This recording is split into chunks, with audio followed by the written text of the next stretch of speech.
இனிமேலாச்சும் கன்சிஸ்டன்சியாக படிக்கணுங்க. வணக்கம், நான் மனிஷ். நான் ஒரு ஒர்க்கிங் ஆஸ்பிரண்ட். இப்போ பேங்க் எக்ஸாமுக்கு ப்ரிப்பேர் பண்ணிகிட்ருக்கேன்.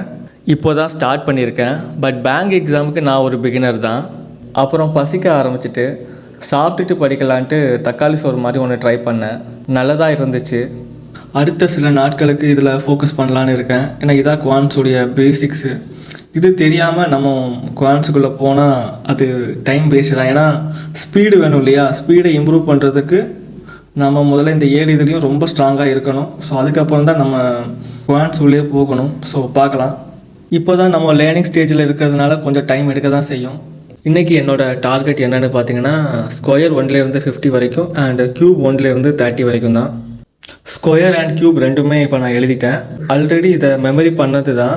ஸோ டெய்லியும் இதை எழுதலான் இருக்கிறேன். ஈஸியாக இன்னும் மெமரி ஆகும், மைண்ட்லேயும் நிற்கும்னு நினைக்கிறேன். ஃபைனலாக இன்றைக்கான டார்கெட்டை கம்ப்ளீட் பண்ணியாச்சு. 2 டார்கெட்டு தான். ஏன்னா ஸ்டார்டிங் ஸ்டேஜ் அப்படிங்கிறதுனால ரொம்ப ஸ்லோவாக தான் ஆரம்பிக்க வேண்டியதாகவும் இருக்குது. நெக்ஸ்ட் வீடியோவில் பார்க்கலாம்.